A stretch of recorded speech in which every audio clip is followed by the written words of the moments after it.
It's got to be real.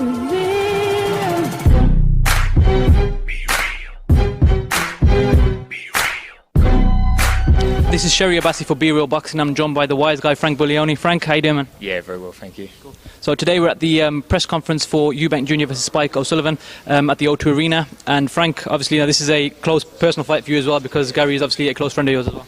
Yeah, I love Spike and I dislike Junior, so it's an intriguing fight for me. Now, touching on the fact that you just said you dislike Junior, there was a comment that you posted on Twitter, wasn't it, when you were the night you fought? That didn't really bother me. I mean, it's all fun and games, and it's kind of the way he promotes himself. He wants to be hated. He wants to be the bad guy. It's not my way of doing things.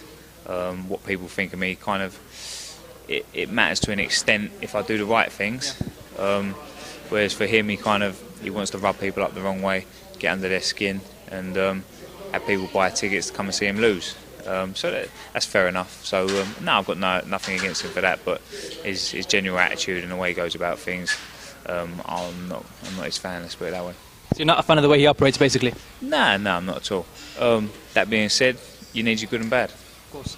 Now, in the press conference, we saw that Chris Eubank was speaking a lot more than he normally does, and he was trying to egg Spike on to come and give a reaction, and Spike was very composed and just kept saying the same thing: I'm just going to beat you, I'm just going to beat you. What do you think Spike was actually thinking in his head?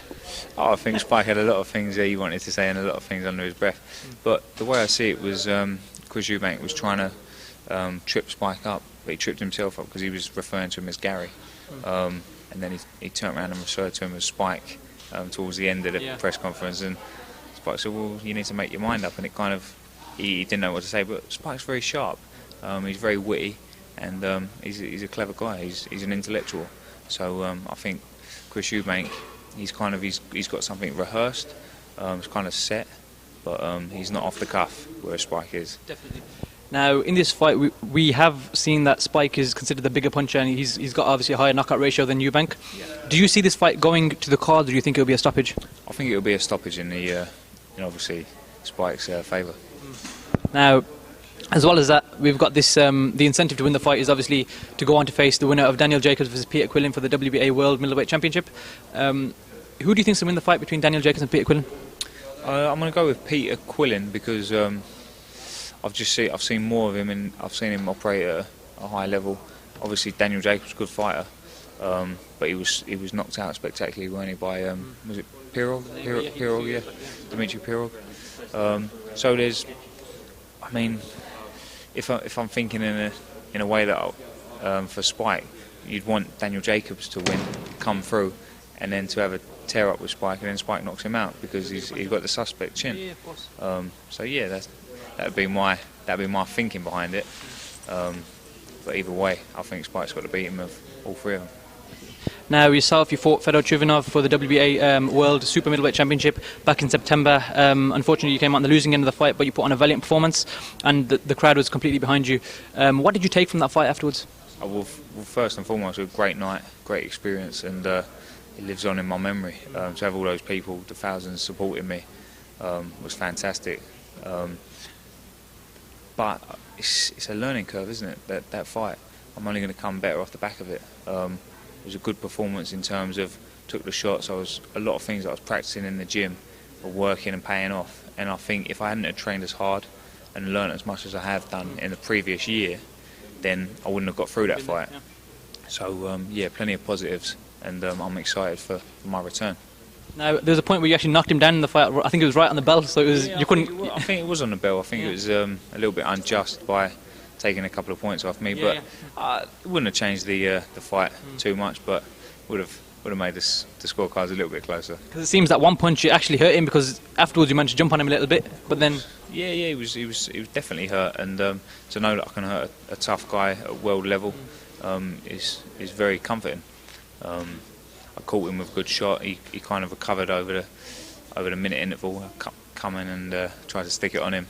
Punched myself out a little bit, but it's a world title, so you got to go for broke, and you got to take your opportunities when they arise. Definitely. But yeah, he obviously he recovered and then come on strong, and yeah, he had a very good latter part of the fight. Now, just in your opinion, because you fight in the weight class, you've got James DeGale, you've got Badu Jack, Arthur Abraham, and Fedor Chuvinov. Out of the four, who do you think is the best at the four? I think Degao and Chudinov, definitely put them at the top. That's very interesting. Badujak I haven't seen too much of apart from the Jules Grove fight. Aside from that win, obviously beat Anthony Durrell. Aside from those two fights, I haven't really seen too much of him. So until I kind of see him in bigger fights, I can't really make a fair judgment. But Chudinov, I know firsthand he's a good fighter, and he's only going to get better. And James DeGale, obviously, world class, good performance. He carries the power as well to put Durrell down. Yeah, so I would say Fedor, Chudinov, and James DeGale at the top of the tree, and then all the other guys kind of fighting underneath. And I'd say probably Abraham's probably the weakest of the champions. So Mike Murray's in with a good shot, but he's up against it going over to Germany to try and beat him. Yeah, definitely. Now, for yourself, you're still a very young guy. People probably don't realise that in boxing, you know, they don't really pay attention to these things, but you're still young in terms of your age. 17. Now, obviously, you got a sense of humour as well. Now, obviously, with yourself, you're fighting at super middleweight right now, but I'm sure the plan eventually will be to move to light heavyweight as well. Well, there's been talk of it, and I'm big for the weight. When I had a little bit of time off, my weight did go up, as it does with most fighters. So yeah, if I move up and I feel comfortable at light heavy, then that's certainly an option. And I think that domestically it's a lot easier than super middle, that's for sure. World level, probably not. But I won't be looking at world level for a couple of years. Yeah. So right now, is it about rebuilding after the loss and seeing what comes your way? Yeah, of course.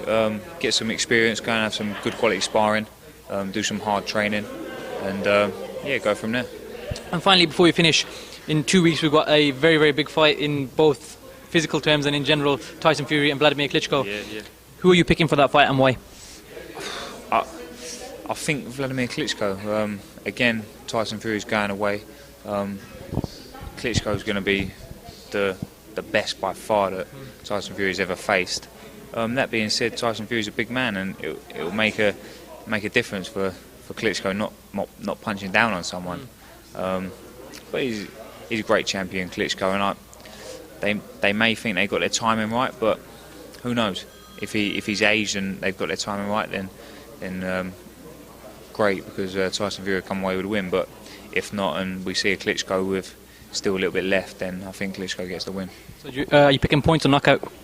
I think points, because Tyson Fury is a tough, strong guy. He's been training really hard for this, and he won't want to go down without a fight. So yeah, I think probably a Klitschko points, possibly a late stoppage. Well, thank you for your time, Frank, and we'll definitely catch up with you soon, man. Appreciate it. Thank you, Frank. Cheers.